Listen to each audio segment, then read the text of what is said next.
नमस्कार मैत्रिणींनो, शुभ सकाळ. बघा दिवसभराच आपल्या नारळाच्या झाडामध्ये उगून आलेला आहे. नवीन दिवसाची नवीन अशी छानशी सुरुवात आपल्या अंगणातीलच मस्तपैकी गुलाबाच्या फुलांनी.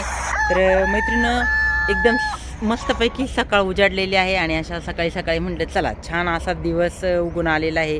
आणि अशा सुंदर सकाळी आज मला बनवायचं आहे पालक भाजीचा गरगट्टा. तर मस्तपैकी आता किचनमध्ये मी जाऊन बनवणार आहे पालक भाजीचा गरगट्टा. तर हे बघा छानपैकी 3-4 पाण्याने धुवून घेतलेली आहे आणि देठ सगटच आपण स्वच्छ करून घेतली. तर आता मी कढई ठेवलेली तापायला, त्याच्यामध्ये आता ही भाजी टाकून देते आणि त्याच्यामध्ये 1 तांब्यावर पाणी टाकायचं आहे. आणि गरगट्टा म्हटल्यावर मस्तपैकी गरगट्टून आपल्याला हाटून ही भाजी करायची आहे. बघा एकदम छान असा गरगट्टा होतो. तर चला आता 4-5 मिनटं आपण अशी याची वाफ पकडली की भाजी मस्तपैकी शिजणार आहे आपली. इकडे मैत्रिणी कढईवरती झाकण ठेवून आपल्या भाजीची वाफ दाबली आणि बघा अगदी 4-5 मिनिटातच वाफेवरती पाण्याला उकळी आली आणि आता आपली भाजी शिजलेली आहे. आता हीच भाजी मी सगळी मिक्सरच्या भांड्यामध्ये मैत्रिणी काढून घेते आणि मग आपल्याला त्याचं मिक्सरवरती वाटण करायचं आहे, गरगट्टा बनवायचा आहे. तर गरगट्टा असा हेतूने मैत्रिणी नाव आहे की माझी आजी ही भाजी बनवायची पालकचा असा गरगट्टा, पण ती तांब्याने भाजीला रगडू घ्यायची आणि असं बारीक करायची. परंतु चला आता आपल्याकडे मिक्सर वगैरे आहे तर तांब्याने करण्यापेक्षा सगळे पानं मी असं घेऊन मिक्सरवरती आता याचं वाटण करून घेणार आहे. बघा मस्तपैकी फोडणी देऊन आपल्या आजचं भाजीचा बेत होणार आहे मैत्रिणींनो. तर हे बघा इकडे आपण आता मस्तपैकी मिक्सरच्या भांड्यामध्ये भाजी फिरून घेतलेली आहे. छान असा वाटण झालेलं आहे, आपण म्हणू शकतो गरगट्टा.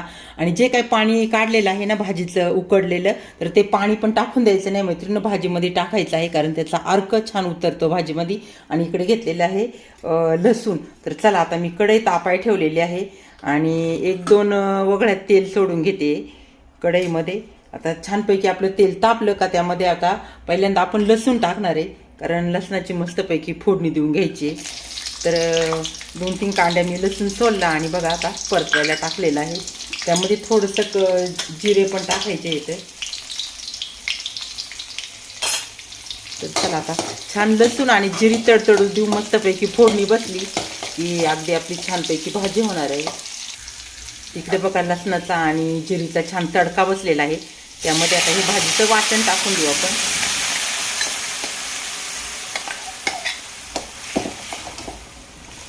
जे काय उकडलेलं पाणी आहे मैत्रिणी ते देखील ॲड करायचं आहे. चला आता ही गरगट्टून भाजी केलेली आहे. आता हाटून भाजी म्हणू शकतो आपण याला. आता याला डाळीचं किंवा बाजरीचं पीठ मी टाकणार आहे आणि थोडासा शेंगदाण्याचा कूट. तर थोडीशी उकळी येऊ देऊ आपण. इकडे हे बघा मैत्रिणी मस्तपैकी भाजीला उकळी आलेली आहे. आता ह्या उकळीमध्येच आपण पीठ टाकणार आहे, हाटून घेणार आहे. इकडं आहे बाजरीचं पीठ आणि इकडं आहे डाळीचं पीठ. तर हे दोन्ही पीठ आहेत ना मैत्रिणींनो, आता मी एक करून असं याच्यामध्ये सोडणार आहे आणि पळीने असं गरगटून घ्यायचे, म्हणजे हाटून घ्यायची मैत्रिणींनो. चला डाळीचं झालं का बाजरीचं झालं का डाळीचं, असं एक सारख्या गतीनं उकळीमध्ये असं थोडं थोडं पीठ सोडून घ्यायचे आणि पळीनं हाटून घ्यायचं. तर एकदम मस्तपैकी आता ही भाजी होणार आहे मैत्रिणींनो. तर असं हाटून भाजी नक्की करून बघा. आपण चिरून भाजी करतो, चिरून केल्यापेक्षा ही हाटेल भाजी एकदम मस्तपैकी टेस्टी लागती.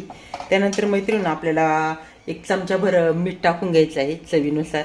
आणि त्यानंतर मी शेंगदाण्याचा कूट केलेला आहे.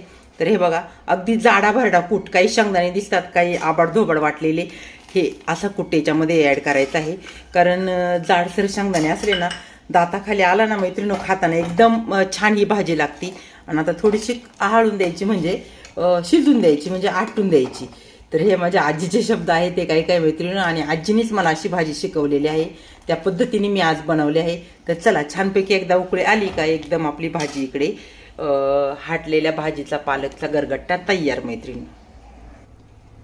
इकडे आपली छानपैकी भाजी झालेली आहे. तर मैत्रिणींनो जेव्हा मी आपलं भाजीचं मिक्सरच्या भांड्यामध्ये वाटण केलं तेव्हाच 4-6 हिरव्या मिरच्या देखील घातल्या होत्या, पण ते मी सांगायचे विसरले. पण मिरच्या घातलेल्या आहेत आणि मस्तपैकी बघा हिरवीगार मिरची, हिरवीगार भाजी अशा या हिरव्यागार मिरचीचा आणि हिरव्यागार भाजीचा हिरवागार गरगट्टा झालेला आहे इकडे छानपैकी. कुणाला अशी रेसिपी आवडली भाजीची सांगा नक्की मैत्रिणींनो. अशी भाजी करून बघा, कारण एकदम टेस्टी आणि हेल्दी. थंडीच्या दिवसामध्ये पालक भाजी नक्की खाल्लेली चांगली असते. तर बघा अशी आपली इकडे भाजी बनलेली आहे मैत्रिणींनो. आवडल्यास लाईक शेअर आणि सबस्क्राईब करा. तर चला भेटूया नवीन नवीन व्हिडिओ सोबत.